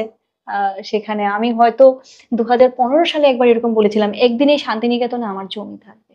বাহ। 2024 সালে শান্তিনিকেতনে আমার জমি হয়েছে, নিজের জমি হয়েছে, নিজের মাটি হয়েছে, এবং সেই মাটিতে আমার খুব ইচ্ছে আমার আরাধ্য দেবতাকে আমি সেখানে স্থাপিত করব, এবং আমি আমার ইন্টারন্যাশনাল স্কুল সেখানে আমার ওপেন করার, যেটা একটা ইচ্ছে, সেটা কবে হবে দেখি। আমার কাছে শান্তিনিকেতন মানে এটাই। তোমাকে মানে নাদা কসমিক সাউন্ডের পক্ষ থেকে অনেক অনেক শুভকামনা রইলো, তোমার সেই স্কুল খুব তাড়াতাড়ি শুরু হোক, আমরাও সেখানে যাব প্রকৃতির মাঝে মিশে থাকতে, হারিয়ে যেতে, নিজেকে খুঁজে পেতে আমরা বারবার যাব তোমার সেই স্কুলে। পডকাস্টের একদম শেষ দিকে যদি আমার দর্শক বন্ধুদের জন্য, আমার চ্যানেলের জন্য কিছু বলো। আহ সিদ্ধার্থর সঙ্গে আমি তো শুরু থেকেই আছি এবং সব সময় থাকবো, আর আমি আপনাদেরকে বলবো সিদ্ধার্থকে ফলো করুন, এবং ও যা জার্নিটা শুরু করেছে, এত এত মানুষের সঙ্গে ও যোগাযোগ করছে, এত জায়গায় ঘুরছে, সব মানুষদের গল্প শুনুন। সেই গল্প হয়তো কোনো অংশে আপনাকে ইন্সপায়ার করে দেবে, এক্স্যাক্টলি। কোনো একটা অংশে গিয়ে আপনাকে ইন্সপায়ার করে দেবে। এই চ্যানেলটিকে আপনারা সাবস্ক্রাইব করুন, চ্যানেলটিকে দেখুন, বসুন, এবং আমার দিক থেকে যদি আমার কোনো পরিবারের বন্ধুরা দেখছো বসে, বলবো আমার পরিবারের বন্ধুরাও এখন থেকে সিদ্ধার্থর পরিবার হয়ে যাও, ইউটিউব চ্যানেলটিকে সাপোর্ট করো, এবং তার সঙ্গে থেকো। শুধু সাপোর্ট করলে হবে না, থাকতে হবে। সে কি করছে, সে কাদের সঙ্গে গল্প করছে, এবং তোমাদের যদি মনে হয় আরো বেশি অনেক ওকে সাজেস্ট করা যে আরো কি করতে পারে, সেটাও করতে পারো, যেটা আমরা এক্স্যাক্টলি, চাই। মানে আপনারা যদি কার গল্প শুনতে চাইছেন, কেমন ধরনের গল্প শুনতে চাইছেন, যদি তেমন কিছু পরামর্শ থাকার থাকে অবশ্যই কমেন্ট বক্সে আমাদেরকে কমেন্ট করে জানাবেন। আর তোমাকে অনেক অনেক ধন্যবাদ আমাদেরকে এতটা সময় দেওয়ার জন্য। হ্যাঁ, অনেক ধন্যবাদ তোমাকে, এবং সবাইকে বলছি আশীর্বাদ রেখো যেন আমার শান্তিনিকেতনের সেই কাজ যেন খুব তাড়াতাড়ি হয়ে ওঠে। খুব তাড়াতাড়ি হবে। Thank you so much. ফিরে আসবো আবার নতুন কোনো একটা পডকাস্ট নিয়ে। ধন্যবাদ।